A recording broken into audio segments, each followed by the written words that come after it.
Ce programme vous est proposé par Iron.fr, spécialiste running, trail et fitness sur Internet. Sunderlight Productions. La Diagonale des Fous vient à l'instant de se terminer et dans ce premier épisode, on reçoit Ludovic Collet et on débriefe ensemble de cette édition exceptionnelle 2023. C'est parti.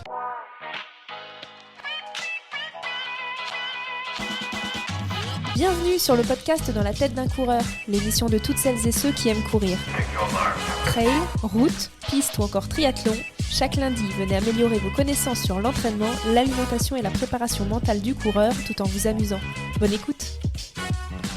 Bonjour à toutes, bonjour à tous, c'est un plaisir de vous accueillir ici sur l'île de la Réunion, théâtre de la légendaire Diagonale des Fous, la course réputée pour être l'une des plus dures au monde.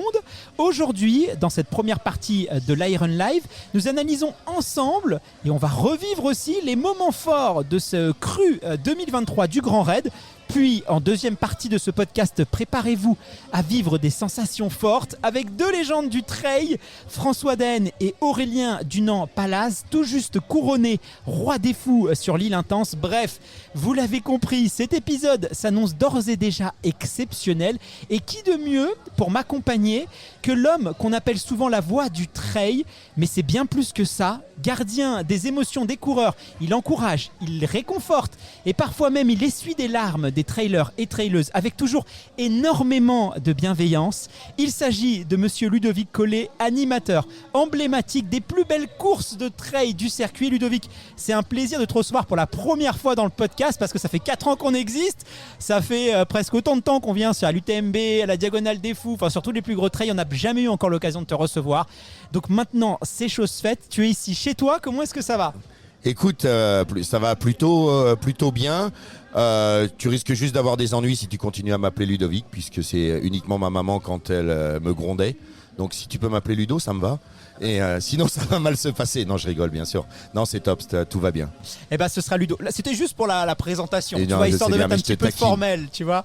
On va voir l'ambiance aujourd'hui, je préfère préciser à nos auditeurs, on est sur l'île de la Réunion. Ici, on met la musique à fond, hein. Ils savent pas faire autrement. Ah non, ils savent pas faire, ouais. Ils savent pas faire, donc voilà. Mais c'est aussi ça qu'on aime sur l'île de la Réunion, donc on va essayer de parler près du micro. Voilà, mais vous allez avoir de l'ambiance, mais c'est ce qu'on aime. Ludo, là, on vient de vivre quand même une édition assez exceptionnelle de la Diagonale des Fous. Moi, c'est la 3e fois que je venais. J'ai pris du plaisir à chaque fois, mais cette année, là, le curseur a été mis assez haut. Pourtant, il y a quelques mois, certains experts affirmaient que le Grand Raid, ça peinait de plus en plus à attirer des élites, l'élite des coureurs internationaux, notamment parce qu'on lui reproche d'être peut-être positionné un peu trop près d'une célèbre course autour du Mont Blanc, de peut-être plus être à la hauteur des événements de trail internationaux qui sont énormément professionnalisés, c'est devenu des grosses machines maintenant. Et cette année, certaines personnes nous prédisaient une course avec peu de suspense, avec un scénario déjà bouclé d'ores et déjà, on va dire à partir de Notre-Dame. Mais voilà, une fois de plus, le Grand Raid a démontré sa magie et son prestige. Et il prouve qu'il demeure plus que jamais l'un des trails les plus importants et les plus incroyables au monde. Et toi qui es déjà venu ici, je pense que tu vas pas me dire le contraire. Non, bien sûr, et après c'est ni une question d'être trop proche de la grande messe de Chamonix, c'est juste que cette course est typée pour certains types de coureurs. Beaucoup d'élites ne veulent pas venir, tout simplement parce qu'ils ont peur. Parce que cette course, elle peut, si elle se passe pas bien, elle peut entamer ta saison 2024. C'est ça le problème, c'est juste que c'est une des courses ou la course la plus dure au monde dans ces formats-là. Donc beaucoup réfléchissent à 2 fois et ceux qui viennent ici, tu as pu le remarquer, hein, que c'est des garçons et des filles qui sont plutôt tracteurs. C'est des garçons et des filles qui n'ont pas peur du dénivelé, qui n'ont pas peur de se battre avec la course, que c'est tout sauf roulant. Enfin, tu vois, il faut avoir des grosses coronesses, quoi. C'est pas la Aston Martin du trail qui va venir ici. On est plutôt, comme tu dis, sur du bon tracteur Lamborghini des années 1800. Il faut pouvoir être tout terrain. Alors c'est vrai que La légende du Grand Raid, et tu le disais à l'instant, elle repose sur un élément clé, c'est son extrême difficulté. 165 km, 10 000 mètres de dénivelé positif, des conditions météo extrêmes, surtout cette année, où tu peux avoir très froid en altitude et très chaud dans les cirques et en bas. Il y a des sentiers, des segments qui font peur. Le sentier de Taibit, le cirque de Mafat, Roche-Plate, le chemin des Anglais. J'ai presque envie de dire que tu as 10 courses dans une. Tu sais, on pourrait prendre indépendamment chaque segment et on pourrait en faire une course. Ah bah tout à fait. Et ça serait déjà une course complètement dingue. Elle est interminable. Cette course, franchement, là je me dis tu termines sur le chemin des Anglais quand tu as passé, mais elle est interminable cette course. Toi, avec ton expertise, en te basant un peu sur tout ce que tu connais, est-ce que tu es d'accord si on dit qu'aujourd'hui le Grand Raid c'est l'une des courses les plus dures au monde? Alors bien sûr, il existe des courses extrêmes, il y a le Tour des Géants, il y a la Barclay, on peut trouver toujours plus hardcore. Il y a des courses difficiles en Corse notamment, il y en a un petit peu partout, mais là franchement tu l'as expliqué. Alors cette année on n'a pas eu le trop froid. D'habitude on approche des zéros, là on était plutôt autour de 8-10 degrés, ce qui est assez cool. Par contre, il a fait très très lourd, très très chaud la première journée, ce qui a fait que nos élites ont été émoussées très très très rapidement parce qu'eux ils continuent à courir à des vitesses folles et du coup non c'est vrai que t'as pas une marche à la même hauteur. T'as des montées incroyables, des descentes très très très longues, très cassantes. Il y a ces différences on l'a dit, de température. Ce qui fait que tu n'arrives jamais à trouver un bon rythme. Jamais, jamais, jamais. Quand tu penses que tu vas pouvoir relancer, c'est là que tu te rends compte qu'il t'en reste plus dans les chaussettes. Et en plus, tu n'en as pas parlé, mais pour moi, ce qui est synonyme de difficulté, c'est que ici, c'est des sadiques. C'est que même la dernière descente, elle est horrible. Elle est horrible. Faut le dire, descendre de Colorado pour venir jusqu'ici. C'est sadique, il n'y a pas d'autre mot. Moi, j'ai été la faire pour comprendre. Tu vois, il y a déjà quelques années, mais j'ai pas envie d'aller la refaire, quoi, tu vois, parce que tu prends aucun plaisir. Il y en a qui prennent du plaisir, parce qu'il y en a qui reviennent quasiment chaque année. Oui, ils prennent du plaisir, mais ils savent que la dernière descente, c'est zéro plaisir. Le seul plaisir que tu as, c'est que tu entends la musique, que tu vois les lumières dans Saint-Denis et que tu sais qu'il y a du monde à l'arrivée, quoi.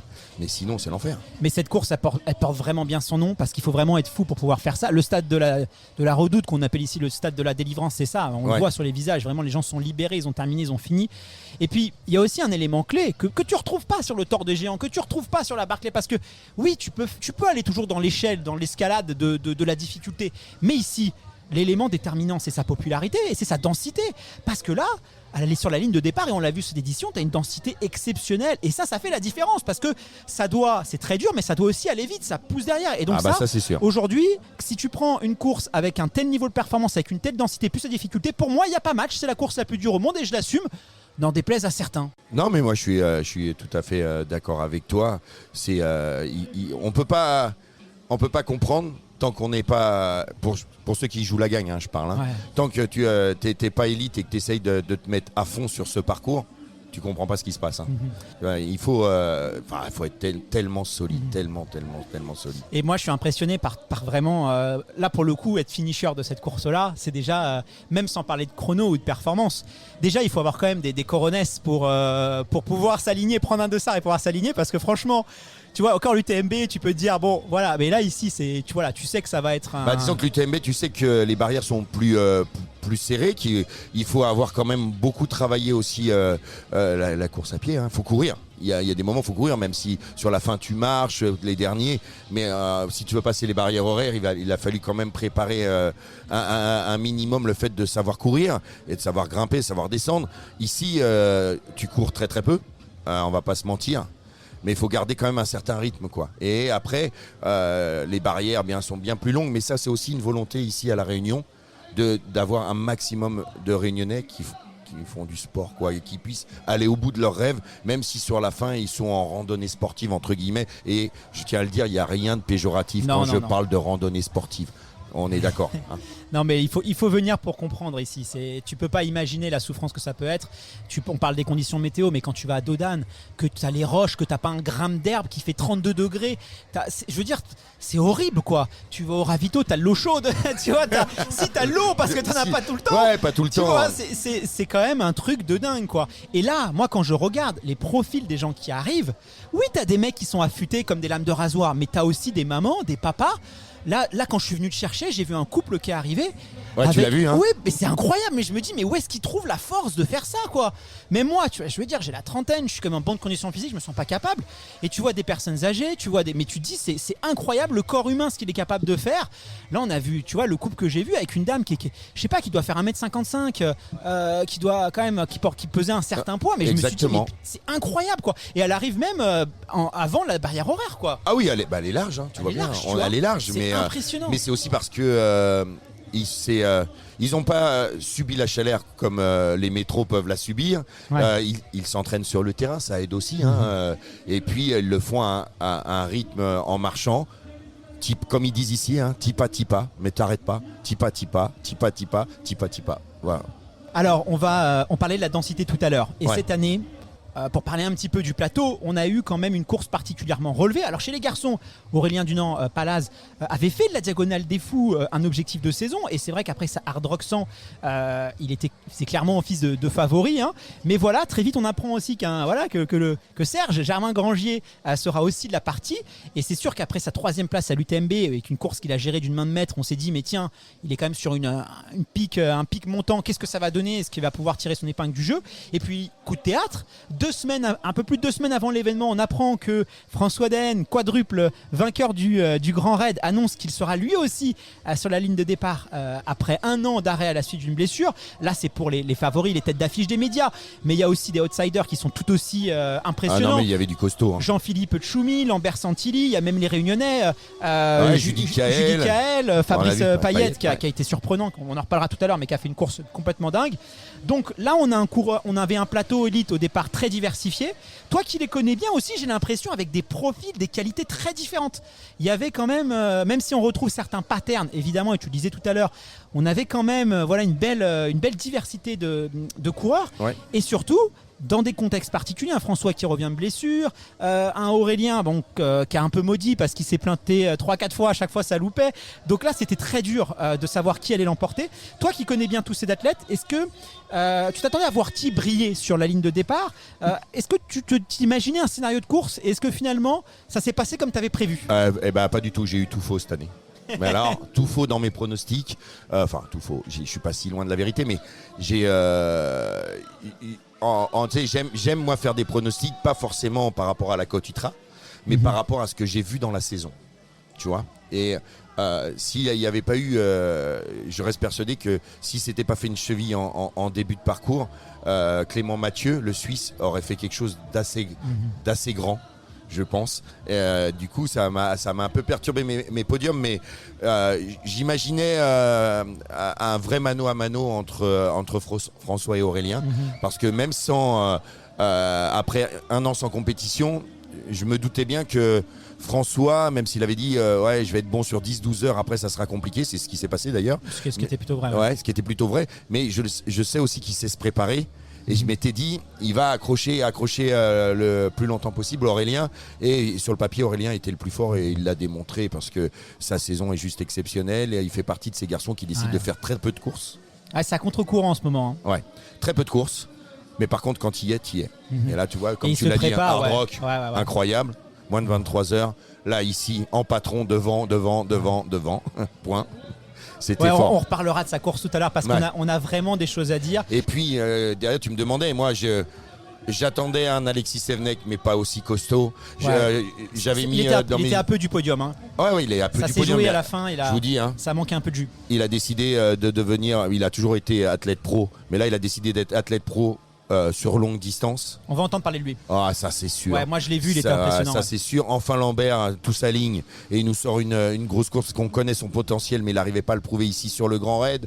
Un Rémi Berchet que je voyais pas à telle hauteur. Enfin, il fait une course parfaite. Alex Boucher, cassette verte aussi, qui fait un top 10. Ça aussi, c'était impressionnant. Alexandre qui, là, c'est plus à démontrer. Hein. Lui, tout est dans son crâne. Hein. C'est la sagesse. Il s'est un peu embourgeoisé. Je disais, il fait un peu moins le foufou. Mais bon, il est quand même. Il a été impressionnant. Il a été impressionnant. Et du coup, je discutais avec lui ce matin à l'hôtel. Et il me dit, Ludo, moi, le plus impressionnant pour moi, de ceux avec qui j'ai couru, évidemment, hein, il m'a dit, c'est Fabrice Payet, le premier réunionnais. Il m'a dit c'était incroyable. Nous, on essayait de regarder dans les montées, il était très très fort. Et puis alors dans les descentes, il appelait sa famille. Il me dit, il était au téléphone pour dire j'arrive à telle heure, un machin. Et nous, on était en train de se concentrer, d'essayer de poser les mains. Et lui, il était devant nous, bam, bam, bam, et il discutait avec sa famille au téléphone. Il faisait des FaceTime, tu vois. Et il me dit, ah bah là, on est dans un autre monde. Hein. Il me dit, je pense que ce garçon, il peut faire encore beaucoup plus fort.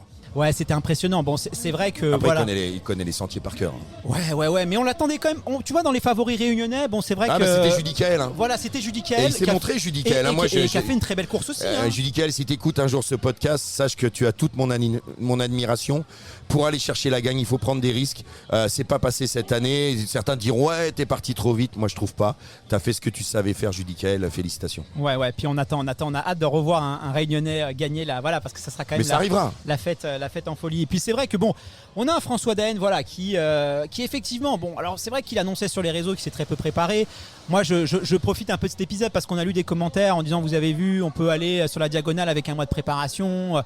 Bon, attention, il faut recontextualiser. Déjà, un François Daen dans 2009, hein. Voilà, et puis dans sa tête, quelqu'un qui dit qu'il s'est pas préparé beaucoup, faut savoir qu'il a une réathlétisation où il a quand même, c'était pas la réathlétisation sur le canapé, hein, il a déjà bien bossé. Et la vision de l'entraînement ou la perception que François Daen a de l'entraînement, c'est pas forcément la même que Monsieur et Madame tout le monde. Tu fais bien de le rappeler parce que François Daen, ça reste François Daen. On ne copie pas François Daen, on ne copie pas Kylian Jornet et bien d'autres sur leur format d'entraînement. Ils se connaissent par cœur, ils ont une expérience de course qui est pas la nôtre. Et là, lui, il s'est fait son expérience, comme je dis, depuis 2009. Hein. 2009, il vient la première fois ici. Il est novice, il finit 5e. Il a appris, il l'a gagné 4 fois. On peut pas comparer. Les gens peuvent marquer ce qu'ils veulent sur les réseaux. Il sait très bien où il allait. Il y a que lui qui le savait d'ailleurs. Après, évidemment, il y a énormément de com avec la team Salomon derrière François et derrière les équipes Salomon. Ça peut se comprendre, tu vois. Ils mettent beaucoup d'argent sur François, donc.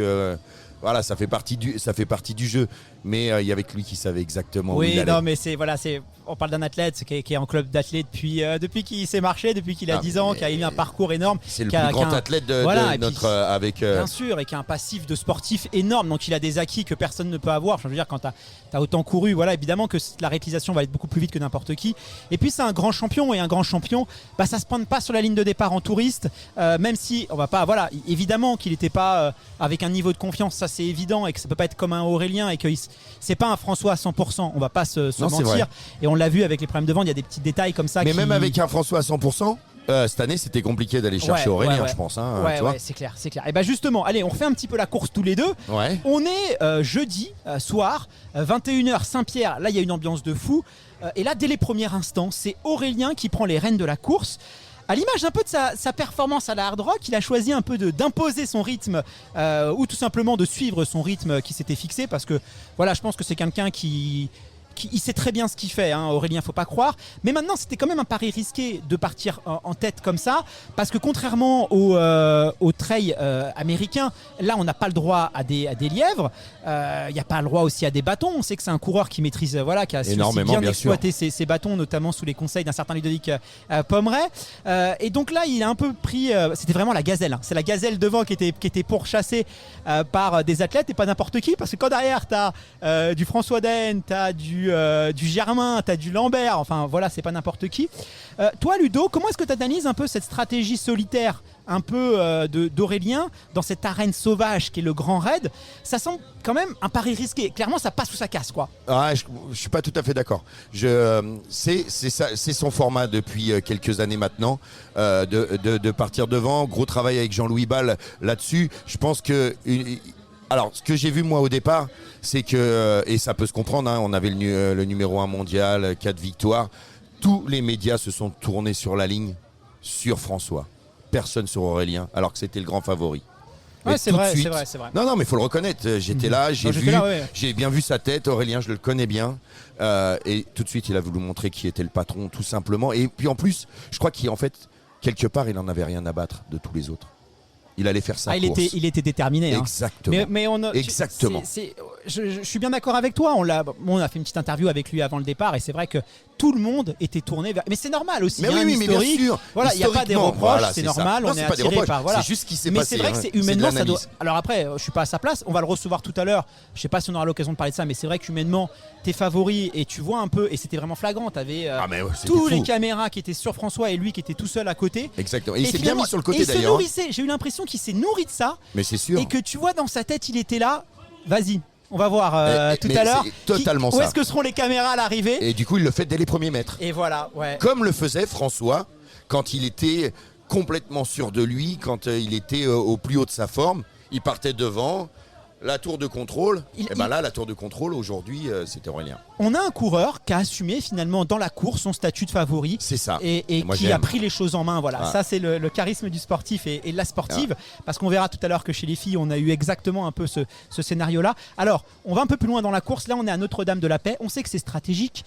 Notre-Dame-de-la-Paix, c'est un peu comme Saint-Gervais. On dit souvent que celui qui arrive en premier, là-bas, c'est pas ce que tu retrouves sur la ligne d'arrivée. Mais là, voilà, là, ça n'a pas forcément été le cas aujourd'hui. Et on a un trio avec Aurélien en 1, Germain Granger, on voit, il avait dit j'ai un peu mal à la cheville. Il nous a fait une Serge. Moi, je lui ai dit sur la ligne. Je viens pour prendre l'ambiance. Il m'a embrouillé. J'aime bien les ravitaux. Tu vois, voilà, il était là un monde un peu. Bon, on a vu qu'il était. Certainement, il avait un petit peu mal, mais en tout cas, il était présent. Un Lambert Santilli aussi qu'on a vu quand même très vite dans la course et qu'on a senti bien. Donc bref, là, on avait un trio. François, lui, il est resté un petit peu en retrait en première partie de course. Je crois qu'il était dans le top 10. Et justement, on va parler un petit peu de Lambert et de Germain parce que quand même, ils n'ont pas manqué d'audace. Et j'ai pas envie, voilà, qu'on passe un peu à côté de cette course-là pour eux. Et comme tu le dis, hein, et on en verra le top 10, le top 15, il est fabuleux. Ouais, mais comme le top 10 à l'UTMB, hein. On a un top 10 là cette année, c'est fou quoi. C'est juste fabuleux. Tout le monde a pris les choses en main, tout le monde a assumé. Tout le monde est parti. Alors, je lui ai dit à Serge, hein, je l'aime Germain beaucoup, Granger, c'est son surnom pour les auditeurs. Serge le mytho, on a enlevé le mytho et on a gardé Serge. Mais c'est comme ça. Moi, il m'a bien dit, aller en conférence de presse. C'est vrai qu'avec Katie sur les chemins, en reconnaissance, je me suis fait un peu mal à la cheville. Et moi, bêtement, j'y ai cru et je l'ai sorti de mon podium parce que je me suis dit, UTMB, Diag, déjà, et peut-être il en manque dans le réservoir, plus une cheville. Oh, il me l'a fait à l'envers. Parce que tout de suite, comme tu dis, il a montré qu'il était présent. Tout de suite, il était devant. Quand je regardais les images, j'avais pas vraiment l'impression que sa cheville, même si après on voit dans la fin de parcours qu'effectivement ça devient beaucoup moins souple et qu'il y a un petit peu de douleur. Ouais. Mais je dis, il me l'a fait à l'envers. Et puis après, Lambert, il ne sait pas faire autrement. Déjà, il y a les racines corses, indéniable, mais c'est un coureur qui est comme ça. Il ne peut qu'aller jouer au combat. Il sait pas faire autrement, mais Lambert. Senti, il y a eu des petits, évidemment sur la diagonale des fous, il y a des hauts et des bas, mais tu vois quand tu vois un Choumi que tu as senti vraiment dans le dur, même un Germain à un moment donné j'ai vu qu'il était mal. Bon, François évidemment on l'a vu, ça a été très dur. Aurélien aussi, quand on était là-haut à deux bras, il était pas bien, on sait qu'il aime pas la chaleur. Lambert, je l'ai senti quand même assez régulier, assez linéaire. Là je me dis quand même il manque pas grand chose. Ouais, mais c'est pas si tu observes ça craque Lambert, un peu, ouais. Non, mais il montre rien. Ouais, c'est vrai, il est impassible. Exactement, il est impassible parce que pour avoir discuté après à la fin avec lui, il me dit ok, t'as vu Ludo, hein, j'ai pris des risques mais je sais pas faire autrement. Mais il me dit waouh, qu'est-ce que c'était dur. Et toi, et quand tu regardes les images, t'as pas l'impression que c'est si dur que ça pour lui, hein. Mais si, pour tout le monde là, ils ont tous ramassé. Ah bah là oui. Ils ont tous pris main droite, main même gauche. Cathy, même Cathy, on en reparlera tout à l'heure, mais Cathy, on la voit à deux bras. Quand même, t'es au 120e kilomètre. T'as l'impression qu'elle sort de la douche quoi. Elle était mais nickel et je me suis dit elle est partie fort. Hein. Voilà, on en reparlera tout à l'heure, on fera un focus sur les filles, on regarde le meilleur pour la fin. Ça marche. Voilà, on en reparlera tout à l'heure, on va pas spoiler l'épisode. Donc là ça part, ensuite on voit que ça commence un petit peu à s'intensifier au niveau de l'intensité, au niveau de la vitesse. Là, tu as un Jean-Philippe Choumi, tu as un François Daen qui commence à déployer leur offensive. Tu vois, c'est ça, il faut pas laisser partir. C'est l'aigle qui déploie ses ailes. Tu vois, voilà, ça y est, ils ont besoin un petit peu au début, après, allez, on va voir. Le rapace. Tu vois, les rapaces, ils arrivent. Exact. Et là, on va parler un petit peu du Suisse, Choumi, parce que franchement, il nous a offert un spectacle incroyable. Voilà un athlète pour moi qui incarne l'esprit des raiders, qui incarne l'esprit de la diagonale des fous, déterminé, indestructible, persévérant. C'est un peu comme Aurélien d'ailleurs, c'est des coureurs qui ont un peu les mêmes patterns aussi. Et il m'a impressionné parce que c'est vrai qu'à un moment donné, je me suis dit franchement, c'était là pour le coup à Dodan aussi. Dodan, c'est vraiment là où on dit un peu que tout se joue aussi. Et là, je l'ai vu cuit quoi. Il était visage en sang, il s'est arrêté très très longtemps, 3-4 fois plus longtemps que même François, que même tout le monde.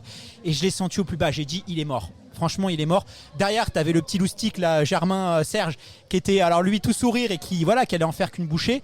Et je me suis dit, il va se faire remonter, même peut-être. Et le mec, il est resté, il s'est battu, il s'est accroché, il décroche sa 3e place. Et franchement, lui, je pense que c'est quelqu'un qui n'a pas encore dit de quoi il était capable. Et il n'a pas assez de visibilité, je pense. Mais c'est aussi ce qu'ils souhaitent des fois. Hein. Tu sais, moi ça fait quand même maintenant, on en parle maintenant, mais ça fait 10 ans. 10 ans que j'ai la chance de le voir du côté suisse, puisqu'avant il sortait pas de la Suisse, il courait que sur le Verbier Saint-Bernard, le trait de Verbier. Moi j'ai découvert ici, je le connaissais pas avant. Moi j'ai découvert sur la Diagonale. Je l'ai eu beaucoup de fois, et beaucoup d'histoires avec lui. C'est les garçons que j'aime, c'est des carafons de merde. Tu vois, c'est des durs au mal. Il y a que les branches de la Diagonale qui sont capables de lui ouvrir le crâne. Sinon tu le fais jamais saigner ce garçon. Hein. C'est des, tu sais, c'est lui pour l'arrêter. Qui sont nés dans la montagne. C'est je sais pas combien il a de DNF, mais je pense que c'est un mec qui a pas dû abandonner beaucoup de courses. Hein. Je me trompe peut-être. Il a l'UTMB qui lui est resté en travers. Ouais, mais bon, c'est pas le même format. C'est pas les courses où. Mais c'est des courses où il peut quand même briller parce qu'il sait aussi courir vite. Toi oui, il est bien, il est affûté. Il est affûté, il a progressé ces 4 dernières années. En général, c'est quelqu'un qui où ça va bien, où ça va pas.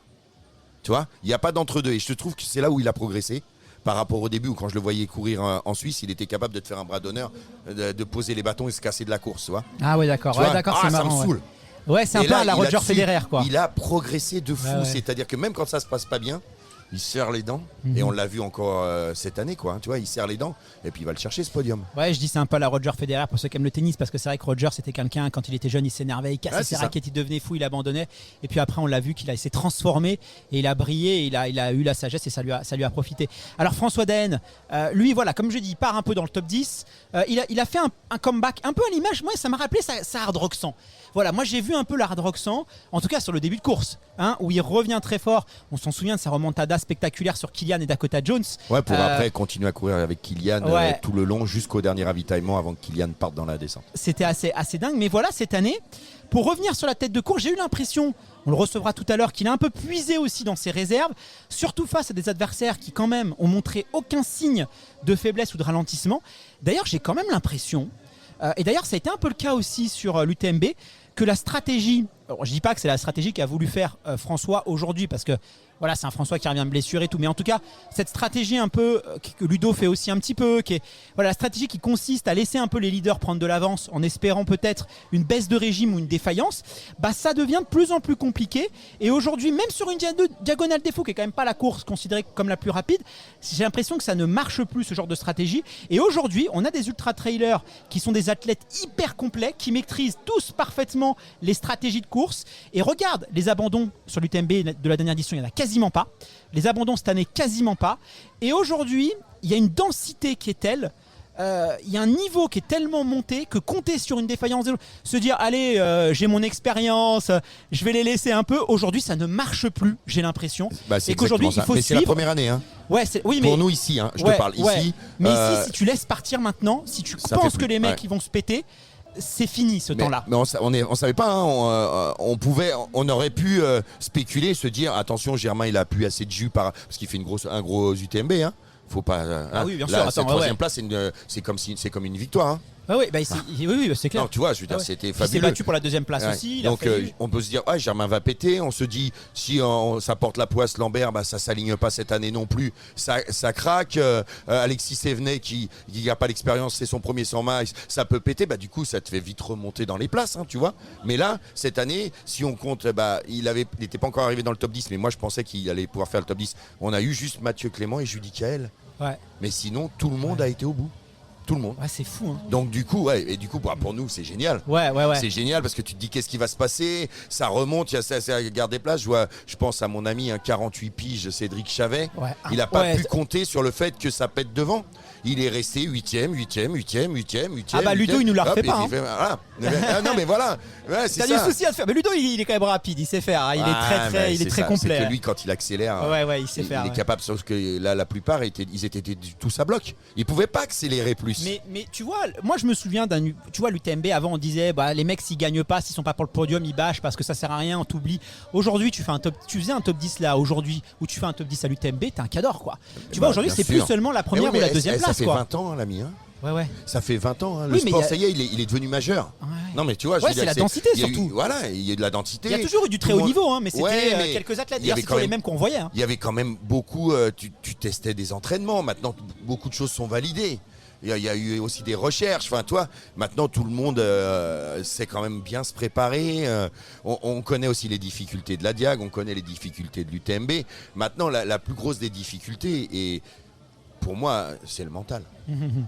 Maintenant, le corps est prêt tout le temps, hein, mais ceux qui sont bouffés par le mental sur les gros départs, là, sur ces grosses courses-là, bah, ils finissent pas devant. Et c'est vrai qu'on va en parler des filles, mais même des garçons. Moi, c'est la première année où je vois autant d'athlètes élites émousser et pleurer. J'ai jamais vu ça. Hein. Je viens ici depuis 2009. Hein. Je n'ai jamais vu ça. Et donc là, oui, maintenant, on passe sur le... C'est la tête qui va faire maintenant les différences. Ouais. Si on fait un petit focus là sur, tu parlais de Judy Kael, tu parlais aussi de Faris Payet qui se classe quand même, qui était pas loin du top 5 quand même, qui aurait pu, et qui fait une fin de course incroyable. Alors lui pour le coup parfait. Qu'est-ce que ça t'inspire un peu toi, ce style réunionnais, cette course un peu à la réunionnaise? On parlera des filles aussi, mais on a des coureurs de qualité quoi aujourd'hui. Mais il y en a beaucoup là. Hein. Mais il y en a toujours eu. Sauf qu'ils ont... Il y a des teams qui sont créés, on voit quand même que ça se professionnalise. Et il y avait aussi pendant longtemps, le Réunionnais ne pensait un peu que face aux élites internationaux qui ne vivent que de ça, parce que ici, hein, ils travaillent tous. C'est clair. Et puis c'est pas évident de s'entraîner ici. Ils ne pouvaient pas les tenir. Sauf que là, ils se rendent compte vraiment qu'avec l'entraînement, en connaissant les sentiers, bah, ils peuvent aller jouer, ils peuvent aller chercher la gagne. Et comme tu le dis, si tu regardes le vivier là, sur la Mascareigne, sur le Bourbon, sur ceux qui arrivent, les jeunes qui ont fait leurs premiers 100 miles et qui sont super bien placés, ouais, ça va revenir là, hein. Continuez comme ça. Hein. La Réunion, elle est là. Hein. La Réunion, elle est là. Ah, oui. Et puis l'ambiance aussi. Hein. Toi, qu'est-ce que tu peux nous dire un peu de cette ambiance? Parce qu'il faut le vivre pour pouvoir appréhender ce qu'on vit ici. C'est complètement dingue. Bah, on est sur une île. Et puis tu as un ancrage local. Voilà, c'est ça. Là, les Réunionnais, ils louent pas leur maison sur Airbnb et puis ils fuient pas Saint-Denis le jour où il y a la course. Non, ils restent là, ils sont là. C'est une course c'est une fierté pour eux. Ouais.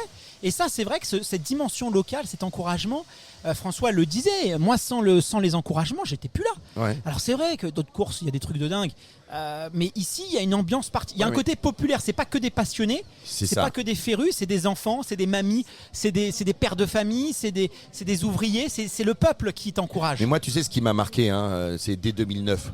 Il n'y avait aucun podcast qui existait. Hein.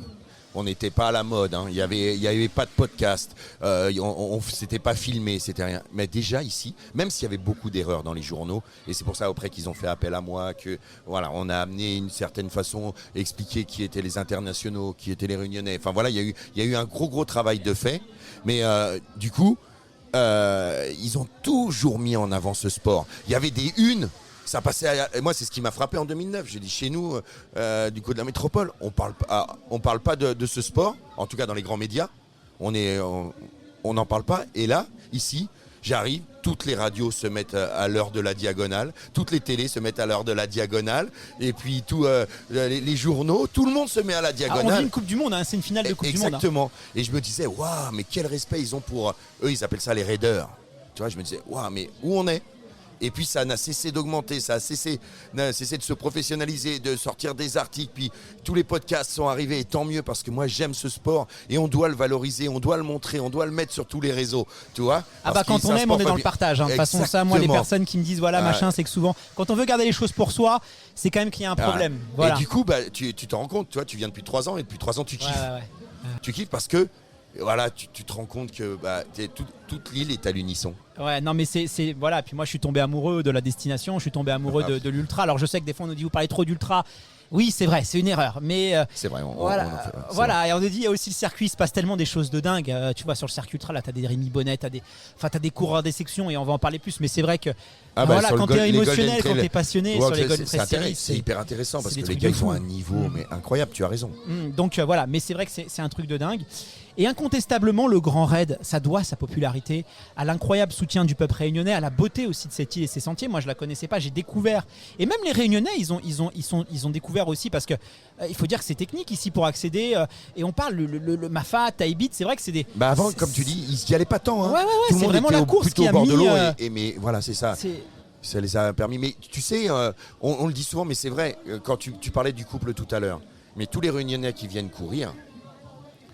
Tous y mettent sur leur CV qu'ils ont été finishers Grand Raid. Tu mettrais ça, toi, sur ton CV pour Non, avoir un non. boulot? T'as ça, vois ce que je veux dire tu retrouves ça un peu au marathon de New York avec ce côté, tu sais, très où t'as la médaille, tu vas dans les restaurants, t'as des réductions dans les, Ouais. tu vois. Et c'est vrai que les New-Yorkais sont aussi hyper, mais t'as pas d'égal, quoi. C'est quelque chose qui est intéressant. Et tu vois, quand tu vas là dans des villes, tu vois, quand tu discutes avec des gens là, parce que moi je vais aimer la semaine d'après là, tu Ouais. vois. Quand tu discutes avec des gars, ils te disent ouais, j'ai mon gars, moi la famille là, il a fait tel, mais c'est ta famille. Non, il est dans ma rue, tu vois. Mais c'est toute la rue qui est Ouais, heureuse, c'est quoi, fou, tu vois, comme c'est si c'était lui qui l'avait fait, quoi. Et ça, ça explique bien un petit peu l'engouement, quoi. Et justement, alors parmi tous les sites que les raiders, comme on dit ici, traversent, il y en a un quand même qui se distingue particulièrement et qui est un peu iconique. On voit même les gens avec des t-shirts, c'est le cirque de Mafat. Un endroit qui fascine autant qu'il effraie. Et justement, on est allé à la rencontre de Clovis, un guide local qui connaît Mafat comme sa poche. Et il nous a parlé un peu de l'histoire de Mafat, de l'histoire aussi des habitants de cette région qui est quand même assez incroyable, notamment avec les marrons, ces anciens esclaves affranchis qui se sont eux-mêmes affranchis. Et je te propose, Ludo, qu'on écoute ensemble ce reportage réalisé par Pierre-Emmanuel Hutto qui nous emmène au cœur de Mafat. C'est parti les studios. Alors je viens de retrouver Clovis qui fait l'un des plus beaux métiers au monde puisqu'il est guide touristique sur cette magnifique île intense. Clovis, comment il est, comme on dit à La Réunion? Les gaillards même, hein. Un coup dans les hauts, un coup je suis dans les bas, effectivement. Donc je suis accompagnateur montagne dans les hauts et puis guide patrimoine dans les bas. Alors je suis ravi de t'avoir aujourd'hui dans le podcast puisque on va parler un peu de cette île qui nous est chère à nous mais aussi à tous les ultra-trailers qui viennent ici courir. Et il y a un lieu qui est emblématique sur le Grand Raid, c'est les cirques et notamment le cirque de Mafat. Il y a quelque chose qui revient toujours quand les coureurs voient ce site pour la première fois, c'est le côté surnaturel. Ils ont l'impression d'être dans un film, ils ont l'impression d'être dans Jurassic Park. J'imagine que toi aussi on doit te le dire. Voilà, on a l'impression qu'il y a un dinosaure qui va surgir de nulle part, tellement que cet endroit il est resté ancré. On a l'impression dans un temps où l'homme n'existait pas. Pourquoi selon toi il est si emblématique le cirque de Mafat pour les Réunionnais et pour le monde entier d'ailleurs? Pour plusieurs raisons, je dirais. Donc déjà, il y a le côté mythe et légende, hein, de ces marrons-là, ces esclaves fugitifs qui s'enfuyaient. Et donc, on a mis en exergue en fait ce côté liberté, quoi.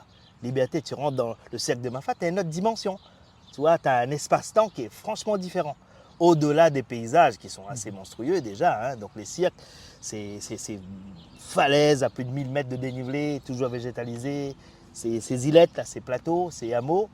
Mais il y a aussi les gens. Les gens, c'est un cirque où il n'y a pas de route. Donc des gens y vivent en fait, hein. C'est des villages où il n'y a pas de route. Donc on peut y aller uniquement qu'à pied ou en hélicoptère, mais c'est rare en hélicoptère. Voilà, on passe au-dessus, mais on ne s'arrête pas. C'est pas la même expérience. C'est vrai que aller sur le cirque de Mafat, ça se mérite. D'ailleurs, pas tous les Réunionnais ont la chance de pouvoir y aller parce que c'est quand même un exercice physique assez intensif. Généralement, ça met combien de temps de pouvoir y aller et la difficulté aussi du parcours. Tu confirmes que voilà, pour aller découvrir ce site, il faut quand même s'investir et donner de la personne. Les premiers hameaux, en fait, c'est 3 à 4 heures. Mais après, ça augmente, quoi, hein, 3 à 4 heures. Mais le dénivelé déjà est plus, hein, horaire. On est plus à 750 mètres de dénivelé, etc. etc. Donc, de 4 à 8 heures, on va dire, assez facilement. Alors, tu en parlais, le cirque de Mafat, il est mythique de par sa géographie, de par sa biodiversité, mais aussi de par ses habitants. Il y a des personnes qui y vivent depuis plusieurs générations. On les appelle les marrons. Et les marrons, ils ont une histoire un peu particulière. Est-ce que tu peux nous en dire un peu plus sur eux et surtout, comment est-ce qu'ils se sont retrouvés dans ce lieu complètement coupé du monde et de la civilisation? Voilà, on a un côté un peu culturel et puis un côté par nécessité, en fait. Ces marrons, donc on revient un petit peu à l'origine, un cimarron, hein, on sait que ça vient de l'Amérique du Sud là-bas. C'est le phénomène du petit veau qui quitte le troupeau pour aller à l'état sauvage. C'est-à-dire ces Indiens précolombiens, là, en fait, avant les conquistadors qui arrivent. Donc ils vont s'enfuir parce qu'ils pensent que leur civilisation qui était avancée est foutue. Donc on va dire, fuit. Voilà, on fuit. C'est-à-dire on est domestique, mais on va s'ensauvager pour acquérir cette liberté, pour survivre. Donc c'est toujours ce phénomène-là, de partir de quelque chose de domestique pour aller à l'état sauvage. Donc cimarron, Donc on a ces populations malgaches africaines, mais surtout malgaches, qui deviennent une population servile pour cause économique, on va dire. Le café est planté à l'île de la Réunion, a besoin de main-d'œuvre. Donc aussitôt qu'ils arrivent, soit ils piquent des barques pour repartir à Madagascar, mais on sait bien que l'océan Indien, l'océan Indien n'est pas une mer d'huile, donc les grands navigateurs vous le diront. Et sinon, la fuite, c'est la fuite de l'intérieur. Donc là, on a quelques marrons déjà qui va tracer la route en fait, ce qu'on va appeler les initiés. Donc l'idée, c'est ramener en fait la protection des ancêtres. C'est très culturel aussi ça, la protection des ancêtres. Donc on va ramener ce qu'on appelle le tombeau ancestral à l'intérieur. Donc voilà. Aussitôt, on va dire ces rituels-là faits, mais les autres pourront s'enfuir, suivre, et pas dans un endroit où ils ne connaissent pas, qu'on appelle les pays des anards, des esprits comme les malgaches. Donc là, c'est pour ça qu'on voit toute la côte, c'est des noms de saints. Voilà, c'est très tranquille, les Bretons, les Normands et tout ça, donc les navigateurs qui arrivent et pour se protéger arrivent vivants, on va dire, donc sans trop de problèmes, érigent toujours un petit saint, un petit bon Dieu, comme on dit, en l'honneur de tel saint qui les a protégés du voyage. Donc l'intérieur, on voit que c'est notre histoire. Peut-être que ces saints, ils protègent aussi nos ultra-trailers le temps du grand raid. Alors du coup, si j'ai bien compris, ce sont des anciens esclaves, des anciens travailleurs forcés qui se sont affranchis de cette vie de privation pour aller regagner leur liberté, et puis surtout dans des endroits où on ne viendrait pas les chercher tout simplement, et c'est comme ça qu'ils se sont retrouvés dans les cirques. Et aujourd'hui, c'est des générations en fait, et des générations qui ont suivi. Mais comment est-ce qu'ils vivent? Parce que là-bas, je veux dire, il n'y a pas d'économie à proprement parler. Donc comment est-ce que ces populations, elles vivent, elles survivent, et au fil des générations, elles existent encore? Déjà, ces marrons-là, quand ils s'enfuient à l'intérieur, en fait, c'est pas qu'on ne vient pas les chercher, c'est qu'à un moment donné, on va venir les chercher parce que justement, ils font des razzias sur la côte pour pouvoir amener ou femmes, ou grains, ou outils à l'intérieur pour survivre. Donc, ça a provoqué forcément une répression à la base. Donc on a eu, c'est des chasseurs de primes là. Donc on ne les laisse pas tranquilles. On va quand même les chasser, les retrouver, voilà, on va essayer.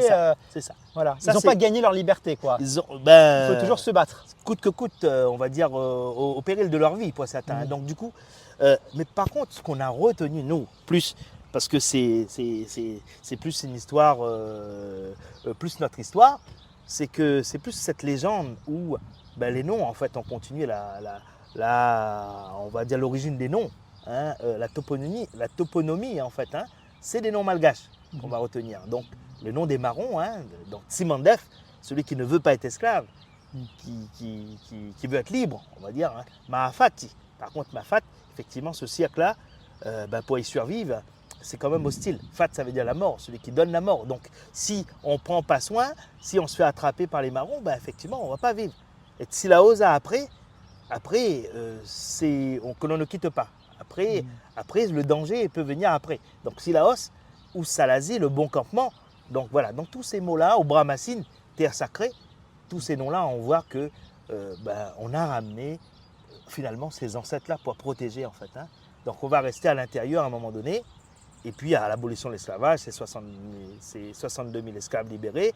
Donc, les marrons, les frères en fuite, vont les rejoindre. Et puis là, on a une histoire vraiment réunionnaise parce qu'à un moment donné, même les chasseurs vont remonter à cet même espace pour fuir cette fois-ci l'oppression des grands propriétaires terriens en bas, ce qu'on va appeler les petits blancs des hauts. Donc, à un moment donné, chasseurs et chassés vont être sur le même espace géographique. Et cohabiter finalement. Et cohabiter. Ce qui est aussi un peu surprenant, c'est qu'on va voir des vaches, on va voir des animaux d'élevage. Comment est-ce qu'ils sont venus jusqu'ici, ces bêtes, puisqu'aujourd'hui les habitants de Mafat vivent notamment aussi de l'agriculture, de l'élevage. En fait, ils consomment ce qu'ils produisent pour toujours dans cette optique d'indépendance. Et comment est-ce qu'ils sont arrivés là? Moi, je me suis toujours posé la question quand je vois ces vaches au milieu de nulle part, avec ces 800-900 mètres de dénivelé. Je me pose cette question. Alors là, donc, on a cette conquête des hauts un petit peu, donc plus l'histoire. Bon, on a déjà une préhistoire déjà avant, avec cette histoire de grands aventuriers qui passent chez nous, les navigateurs swahili arabes qui passent, qui donnent le nom. Là, on est pratiquement à l'an 1000, donc 5 siècles avant les premiers Européens. Mais quand les Portugais arrivent, donc ils sont assez malins, donc ils amènent avec eux cabris, génisses, cochons et tout ça, qui vont lâcher dans la nature, qui vont devenir sauvages. Donc ces marrons-là, à un moment donné, on a retrouvé en fait des ossements de cabris marrons et tout ça, donc on sait que ça vient de loin.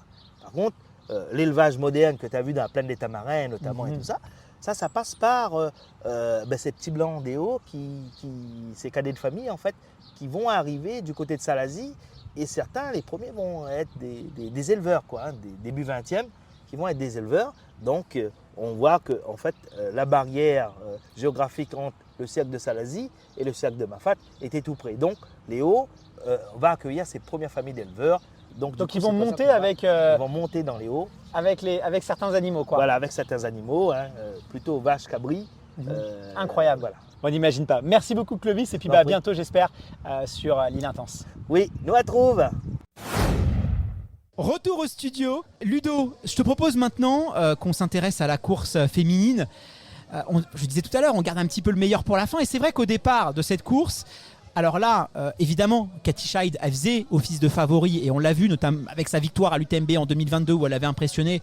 Mais voilà, il y avait quand même aussi Camille Brua qui revenait de blessure, qu'on savait aussi affûter. Tu avais aussi des athlètes qui pouvaient créer la surprise. Lucie Jasmin, tu avais l'allemande aussi Eva Sperger qui était qui s'est passé à peu de choses du podium. Émilie Maruto qui avait déjà gagné l'UTMB, qui avait suivi une préparation mentale, qui s'entraînait comme une athlète de très haut niveau. Là vraiment, elle avait mis le paquet.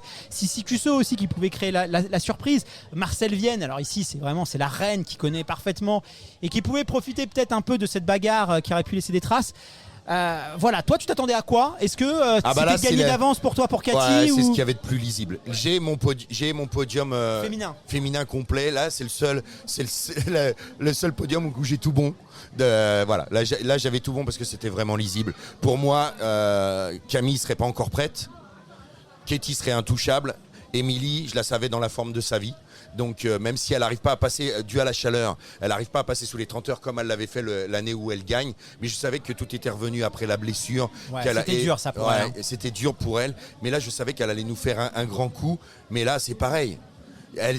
Toutes les filles ont pleuré, quoi. Sur les ravitaux, on a des images qui me font mal à chaque fois parce que là, tu sens qu'elles ont puisé. Eva, l'allemande, je savais qu'elle pouvait faire quelque chose, mais en venant la première fois, elle manquerait d'expérience ici. C'est ce qui s'est passé. Elle a joué, elle est passée devant Émilie, elle a essayé d'aller à la 3e place, puis revenir à 2. Mais ça manque. Mais il y a un petit manque d'expérience. Eva, si elle revient, attention. Je pense qu'une deuxième fois, elle peut faire très très mal. Donc c'est sûr, je suis très déçu parce que moi je l'avais mis 4e, j'avais mon top 5 en mettant Eva 5. Enfin tu vois, Lucie Jamsin, je suis déçu pour elle parce que ça a pété, ça n'a pas fait. Elle aussi, elle était en larmes. Émotionnellement, c'était très très compliqué cette année. Il faisait très très chaud. Et puis, comme tu l'as dit, moi, j'étais comme un con sur mon téléphone des fois à dire allez vas-y Marcel, on récompense les 5, c'est énorme ce que tu es en train de faire, t'es 6e, t'es à 20 minutes, t'es à 40 puis t'es à 20 minutes de revenir, tu vas peut-être monter, on va te mettre à l'honneur. Bon, elle sera en catégorie mais c'est toujours bien d'être dans le scratch féminin. C'est clair. Elle finit 6e et d'avoir la reine Marcel, 53 ans. Et elle est là encore et elle fait une course magnifique. Marcel qui détient le nombre de records de victoires sur le Grand Raid, attention. Et moi j'étais heureux, tu vois. Et puis cette longévité, c'est fou, quoi. Il a manqué 20 minutes. C'est fou. Alors, là il y a quand même quelque chose qui se passe parce qu'on a des Américains. Alors, il y a Sabrina Stanley, il y a Courtney Dauwalter, on a Katy Scheid aujourd'hui qui domine quand même. Et là, on voit aussi Jim Wemsley qui commence, ça y est, on voit que ça y est, il est en confiance sur les sentiers européens. Zach Miller aussi qui a été surprenant, quoi. Ouais, bien sûr. Et là, est-ce qu'on se dit pas quand même qu'il se passe quelque chose avec l'Amérique?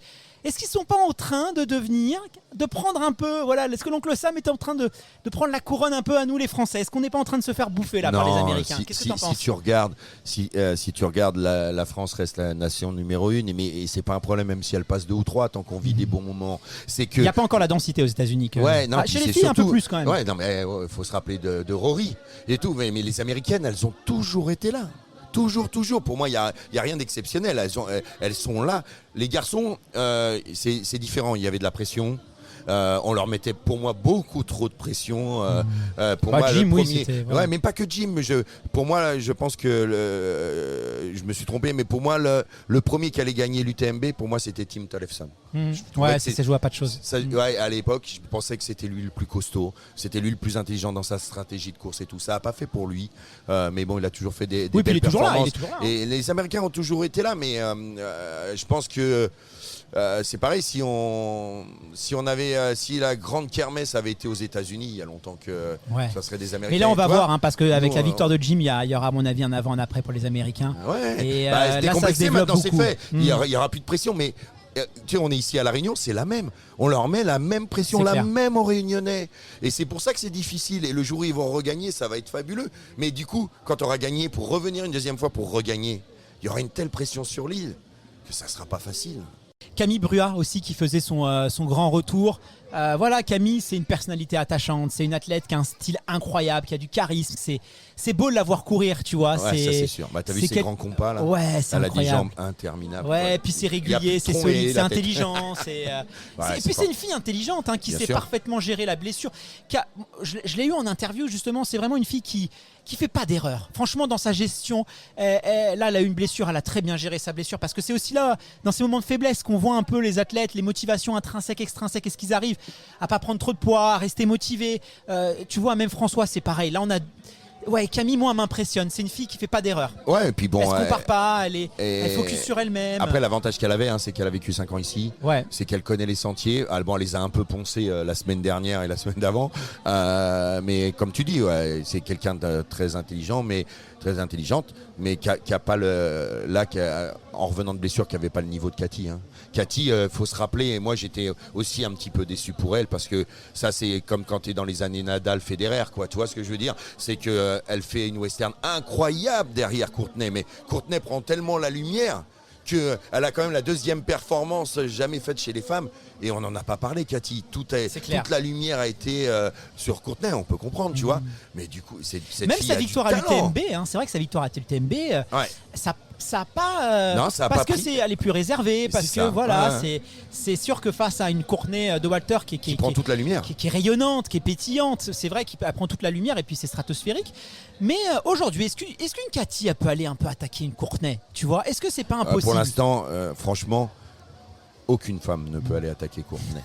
Pour toi, c'est Non, plié. en ce moment, hein, Ouais. il va falloir encore upgrader ton niveau. Mais il y t'as a vu des ce qu'elle est capable de faire. Ouais, Pour l'instant, ouais. on n'a pas de femme. Oui, qui est mais c'est une fille qui avec court beaucoup. Oui. C'est une voilà. Alors bien tu sûr, vois. si tu comptes sur le fait Ah, que on sait qu'elle a eu des moments moins bien, on sait c'est que, ce que toi, moi, elle est cyclique aussi, on donc parle du cœur. Hein. Moi, cette année, j'avais mis Manon Board devant Courtenay sur le. sur l'UTMB. Oui, bah oui, parce que moi, je l'ai pas- savais moi, que j'ai pas Manon mis- pouvait moi, pareil que attaquer. toi. Elle pouvait attaquer parce qu'on savait qu'elle allait baisser de régime. Courtenay, si elle baissait pas, ça aurait été suspicieux parce qu'elle avait déjà fait une saison incroyable. Donc elle nous a montré qu'elle était humaine. Elle gagne, mais ça descend fortement, ce qui est normal hein, avec la reste saison humaine quand même, un peu et de- malheureusement, Manon tombe, entourse du genou et puis tout le bordel et puis voilà, ça fait pas. Mais ouais, je pense que pour l'instant, une Courtenay en forme qui a préparé sa course, elle est intouchable. Mais surtout parce que si elle en fait un petit peu moins et qu'elle se prépare, enfin, elle sait ce qu'elle doit se préparer. C'est pas les filles qui doivent faire attention. Hein. Mais moi C'est les j'attends. hommes. Mais moi, oui. C'est parce qu'elle va les battre. Hein. Bah là, Là, oui, elle se rapproche des grands. Hein. Mais Attention. Hein. J'attends quand même moi une course. On l'aura peut-être sur l'UTMB. Moi je croise les doigts. Mais j'attends avec Blandine, avec une Anne-Lise, avec une Cathy, avec même une Sabrina. J'attends de voir un peu parce que là quand même, Ah, mais ça on a progresse, des t'as raison, mais filles qui bien ont un sûr, talent et tant quand même mieux. monstrueux et on aura une belle Ouais, bagarre. mais c'est toujours quand ça éclipse. Tu sais, à l'époque, j'avais souvent une phrase sur les lignes. Au départ, de toutes les courses, ça c'était dans les années 2010, 2011, 2012. Sur les courses où je voyais encore Kylian, pas forcément sur les grandes courses, mais on se voyait, je disais « Oh les gars, levez la main ceux qui vont attaquer Kylian !» Et là, tu voyais tout le monde baisser les yeux. Tu savais que c'était mort, que Kylian, il avait déjà course gagnée, tu vois. Et pour Courtenay, c'est la même. Faudra aller l'attaquer. Si tu l'attaques pas, tu la pousses pas dans ses Ouais, c'est la retranchements. Schumacher du trail, quoi. Mais Ou c'est l'Hamilton ça, tu à vois, la c'est grande ce que- époque. C'est ce que j'ai toujours appelé le syndrome Tyson. Ouais, Tu vois, ou Tyson, pour aussi. Kylian, pour François, là pour Courtenay, c'est le syndrome Tyson. On n'ose pas les attaquer. Ou tu vois. Fils, ouais, voilà, c'est des athlètes qui surdominent leur. Ouais. Pour en revenir un petit peu sur la Réunion, alors Cathy avait imposé son rythme dès le départ, 1h30 d'avance. En deuxième, on a eu Camille qui a réussi, qui a fait une très très belle course aussi. Mais bon, Cathy, 1h30 d'avance quasiment sur la deuxième. En troisième, on a eu Émilie Marouto quand même qui monte sur le podium. Mais voilà, Cathy qui part très très vite. Et puis ce moment aussi d'émotion à possession, ces images qui sont terribles mais qui sont aussi très belles. Ouais. Parce qu'on a un petit but de fan comme ça, que tu la croises dans la rue ou jamais. Mais ça, c'est un peu pareil avec Annelise. Tu les vois dans la rue, tu te dis, mais elles sont timides, elles parlent doucement. Tu te dis, mais jamais tu peux imaginer qu'elles sont capables de faire ce qu'elles font. C'est la force, comme quoi il ne faut jamais vraiment juger un livre sous sa couverture. Et Cathy qui passe comme ça de ce monstre qui défie les montagnes, qui défie les lois de la gravité, à une petite fille, j'ai envie de dire, qui pleure, qui est pas bien. Mais c'est dingue, ce grand écart qu'on fait. Ces images, elles sont terribles, mais ces images, elles sont belles. Hein. Elles sont belles. Et c'est aussi ce qui fait la course. Et c'est ce qui, moi, j'ai jamais vécu ça. Je te le dis encore une fois. Je viens quand même depuis longtemps. Je n'ai jamais vu les athlètes aussi émoussés mentalement que cette année. Qu'est-ce qui s'est passé sur le terrain? Comment la chaleur les a bousillés? Qu'est-ce qui s'est passé pour qu'autant là, tu sais que tu vois le gars qui lui fait son ravitaillement, s'il n'est pas là, à la recentrer, à possession, à lui dire là, mange, c'est mort. laisse couler, allez tu vas y aller, même si tu vas à un rythme moins important. Je sais pas où elle a trouvé la force pour repartir dans l'état où elle c'est ça. était. Après, c'est une grande. Ah, c'est une championne. C'est là qu'on les voit, les champions. C'est qu'au moment où ils vont mal, et à l'image de François, c'est au moment où ils vont mal, ils trouvent les ressources nécessaires de finir. Moi, j'ai envie de la voir Chapeau, contre. grande classe. Bravo. J'ai envie de la voir contre. Tu vois, j'ai envie de la voir avec Blandine, j'ai envie de la voir avec Annelise Rousset-Séguré. Je pense Blandine, que elle a pris plaisir hein, sur de l'ultra. Ouais. Attention. Oui, bah là, ce qu'elle nous a montré. Ah ouais, attention. Là, je pense que Parce que là, cette année, elle n'a pas attaqué. Hein, parce qu'elle connaissait pas, elle savait pas si elle allait finir. Elle n'a pas attaqué, mais elle fait 3. Ouais, donc attention. Non, mais ça nous réserve. Mais beaucoup même de Annelise, choses. attention, Annelise, là, elle est en train. Là, je pense qu'Annelise, c'est pareil. C'est un mental de féroce. Et en tout cas, féroce. tous ceux qui écoutent ton podcast, les filles, là, on avait encore 12%. C'est rien. Vous êtes faites pour l'ultra, vous êtes faites pour le trail, vous êtes faites pour le rapide. Venez rejoindre et venez mettre des fessées aux garçons. Vous êtes faites pour ça. On a besoin de parité partout. Il y a encore beaucoup de travail à faire pour faciliter l'accès à l'ultra. Il y a un rôle, une responsabilité des médias, il y a la responsabilité des organisateurs de courses. Il y a une responsabilité de tout le pour essayer de faire en sorte que ça aille plus. Ouais, puis les garçons, n'hésitez pas à faire la tambouille, à vous occuper aussi des enfants, et puis laisser. Enfin voilà, faut que tout le monde ait le même temps pour s'entraîner. Et tu as raison d'en parler, on œuvre beaucoup pour ça. Et quand on voit le spectacle qu'on a, c'est quand même dommage de s'en priver. Ludo, je sais que t'es attendu. Ouais, je suis désolé, moi je pourrais qu'on parle pendant 2 heures encore. Mais moi, je il y a tellement de choses à dire, mais oui, moi exactement. aussi je sais que t'aimes ça. On va bientôt se quitter. Merci à tous les auditeurs qui nous ont écoutés jusqu'au bout. On se retrouve dans quelques instants dans la partie 2 parce que ce podcast, on va vous donner du contenu. Il y aura 2 épisodes. Ludo, je voulais vraiment te remercier parce que t'es quelqu'un d'incroyable. Moi, je le vois, tu félicites du champion. Parce que moi, je suis avec toi sur la liste. Tu sais que nous, quand on vient, on nous voit sur la diagonale des fous. Hein. On est rarement à l'hôtel. Hein. Ça, on peut pas nous le reprocher. Et c'est vrai que quand on est arrivé dans ce monde du trail, nous, on vient de la route. Moi, je le cache pas. Je suis un coureur sur route. Je grandis sur ça. Je suis tombé assez récemment dans le trail, comme beaucoup de gens. Et moi, j'ai pas de clivage. Pour moi, je suis coureur. J'aime bien faire du marathon. J'aime bien faire du 10 km. J'aime bien les courir en trail. Et je sais que nos auditeurs, ils sont un peu comme ça. Mais c'est vrai que ça a été un petit peu compliqué. Et toi, tu as toujours été accueillant, bienveillant avec nous, tu as toujours eu le petit mot, tu nous as mis à l'aise et c'est vrai que quand tu n'as pas beaucoup de regard et tu n'as pas beaucoup de soutien, avoir quelqu'un qui te parle et pas te sentir tout seul, ça fait la différence dans ces moments-là. Aujourd'hui, c'est plus le cas parce qu'on a été accueillis, on a montré aussi qu'on avait un petit peu apporté notre touche, notre savoir-faire aussi à nous qui était un petit peu différent et aujourd'hui c'est pas ça, mais voilà, tu as été d'un grand réconfort et voilà, c'est incroyable, ta bienveillance, je veux dire, personne te la remet en question et tu es quelqu'un qui est dans le partage, c'est ce que je disais tout à l'heure, il y a des gens qui veulent un peu garder pour eux et il y a des gens qui aiment ce sport et qui disent moi je suis content. Mais oui, il faut respecter l'histoire, il faut respecter l'histoire, il faut respecter les codes, mais c'est pas un milieu fermé quoi. Exactement. Et on a à apprendre des uns des autres. Et voilà, et puis tu vois dans ces heures sombres là, tu vois, dans le monde entier, ça fait ça fait du bien. Moi, ça me fait du bien de voir qu'on peut encore peut-être croire en l'humain, tu vois. Et pour moi, tout est pareil, que ça soit la presse, les médias, les coureurs, les accompagnants, on est tous dans le même bateau, quoi. Tu vois, et on doit être tous ensemble et tous s'aider. Moi, je m'en fous de briller au micro. Ça n'a jamais été ce que j'ai voulu faire. J'ai toujours voulu être passeur d'émotions. Je veux mettre les athlètes, mais pour moi, les athlètes, c'est du premier au dernier. C'est tout. C'est pour moi, c'est toujours mieux que d'être à tapoter sur les réseaux et dans ton canapé et de donner Et des puis leçons, critiquer tu vois. les autres. Ouais. Ah ouais, Il y en a non. plein des comme ça. Oh oui, il y en a même beaucoup trop, mais c'est pas grave. Ils font aussi avancer à leur manière le bordel, tu vois. Mais oui, on doit essayer d'essayer. Alors on va dire ouais, c'est pas tôt, mais non. C'est la seule chose, j'ai toujours dit, la seule chose qui nous sauvera, c'est l'amour. Et donc dans ce sport-là, il y en a encore beaucoup, donc que ça dure longtemps en tout cas. Je te laisse retourner à tes occupations. Merci infiniment Ludo, je te dis à très vite. Merci à toutes celles et ceux d'avoir suivi cet épisode jusqu'au bout. On se retrouve tout de suite pour la partie 2 avec François Dallène, Aurélien Dumont-Palace, Cathy Scheip. Bref, ça va être énorme. À tout de suite.